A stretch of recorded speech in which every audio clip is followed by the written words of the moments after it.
ಇನ್ನು ಗಾಯಕ ಸೋನು ನಿಗಮ್ ವಿರುದ್ಧ ಎಫ್ಐಆರ್ ದಾಖಲಾಗಿರುವಂತಹ ವಿಚಾರಕ್ಕೆ ಸಂಬಂಧಪಟ್ಟಂತೆ ಮುಂದಿನ ವಾರ ವಿಚಾರಣೆಗೆ ಬರೋದಕ್ಕೆ ನೋಟಿಸ್ ಅನ್ನ ಕೊಡಲಾಗಿದೆ. ಜೊತೆಗೆ ಆಯೋಜಕರನ್ನು ಕೂಡ ಕರೆದು ವಿಚಾರಣೆ ಮಾಡಲಾಗುತ್ತೆ. ಯಾಕಂದ್ರೆ ಈ ವಿಚಾರಕ್ಕೆ ಸಂಬಂಧಪಟ್ಟಂತೆ ಯಾಕಿಷ್ಟೊಂದು ಕಾಂಟ್ರವರ್ಸಿ ಆಯಿತು?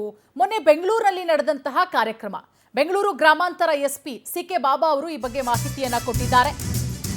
ಗಾಯಕ ಸೋನು ನಿಗಮ್ ವಿರುದ್ಧ ಎಫ್ಐಆರ್ ದಾಖಲು ವಿಚಾರಕ್ಕೆ ಸಂಬಂಧಪಟ್ಟಂತೆ ಬೆಂಗಳೂರು ಗ್ರಾಮಾಂತರ ಎಸ್ಪಿ ಸಿಕೆ ಬಾಬಾ ಹೇಳಿಕೆ ಕೊಟ್ಟಿದ್ದಾರೆ. ಮುಂದಿನ ವಾರ ವಿಚಾರಣೆಗೆ ಬರುವಂತೆ ನೋಟಿಸ್ ಕೊಡಲಾಗಿದೆ.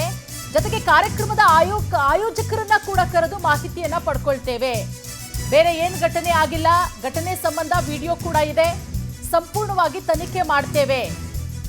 ಏಪ್ರಿಲ್ 25ನೇ ತಾರೀಕು ಕಾಲೇಜಿನಲ್ಲಿ ಒಂದು ಘಟನೆಯಾಗಿದೆ. ಇವೆಂಟ್ನಲ್ಲಿ ಸೋನು ಬಳಿ ಪ್ರೇಕ್ಷಕರು ಕನ್ನಡ ಹಾಡನ್ನ ಹಾಡಿ ಅಂತ ಕೇಳ್ತಾರೆ. ಇದಕ್ಕೆ ಗಾಯಕ ಸೋನು ನಿಗಮ್ ಅಬ್ಜೆಕ್ಷನ್ ಮಾತುಗಳನ್ನ ಹೇಳೋದು, ಇದು ಕನ್ನಡ ಭಾಷೆ, ಸೆಂಟಿಮೆಂಟಲ್ ವಿಚಾರ, ಹಾಗಾಗಿ ಯಾವ ರೀತಿ ಕಾನೂನು ಪ್ರಕಾರ ಕ್ರಮ ಆಗುತ್ತೆ ಅನ್ನೋದನ್ನ ಕಾದು ನೋಡ್ಬೇಕಾಗತ್ತೆ. ಸಾಂಗ್ ಕೇಳಿದ ದಿನಾಂಕ 25 April 2025 East point college, essentially engineering college ಇದೆ, ಇಲ್ಲಿ ಔಲಳ್ಳಿ ಪೊಲೀಸ್ ಸ್ಟೇಷನ್ ಲಿಮಿಟ್ಸ್ ಅಲ್ಲಿ ಆಗಿರುವಂತ ಒಂದು ಘಟನೆ ಏನಂದ್ರೆ, ಅಲ್ಲಿ ಒಂದು ಇವೆಂಟ್ ಆರ್ಗನೈಸ್ ಮಾಡಿರ್ತಾರೆ. ಸಿಂಗರ್ ಸೋನು ನಿಗಮ್.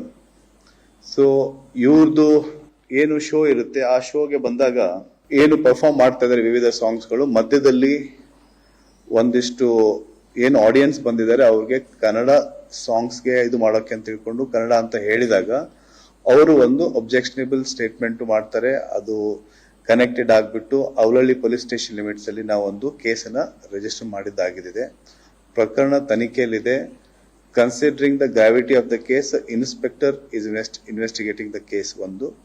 ಆಮೇಲೆ ತನಿಖೆ ಜಾರಿಯಲ್ಲಿದೆ. ಶಾರ್ಟ್ಲಿ ಈ ಸಿಂಗರ್ ಅವರಿಗೆ ಇದ್ರ ಬಗ್ಗೆ ಏನು ಈ ಕನ್ನಡಿಗ ಸೆಂಟಿಮೆಂಟ್ಸ್ ನಮ್ದೇನಿದೆ, ಇಲ್ಲಿ ಕರ್ನಾಟಕ ರಾಜ್ಯಕ್ಕೆ ಮತ್ತು ಬೆಂಗಳೂರಿಗೆ ಬಂದ್ಬಿಟ್ಟು ಇಲ್ಲಿ ಪರ್ಫಾರ್ಮ್ ಮಾಡ್ಬೇಕಾದಾಗ ಒಂದು ಕನ್ನಡ ಸಾಂಗ್ ಕೇಳಿದ ಬಗ್ಗೆ, ಇದು ನಮ್ಮ ಲ್ಯಾಂಗ್ವೇಜ್ ಸೆಂಟಿಮೆಂಟ್ಸ್ ಅನ್ನು ಇದು ಆಗಿರೋದಕ್ಕೆ ಒಂದು ಕೇಸ್ ರಿಜಿಸ್ಟರ್ ಮಾಡಿದ್ದು.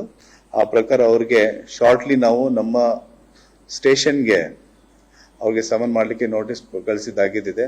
ಆ ಪ್ರಕಾರ ಅವ್ರು ಬಂದ ನಂತರ ಅವ್ರದ್ದು ಏನೇನಾಗಿದೆ, ಯಾವ ಕಾರಣಾಂತರಗಳು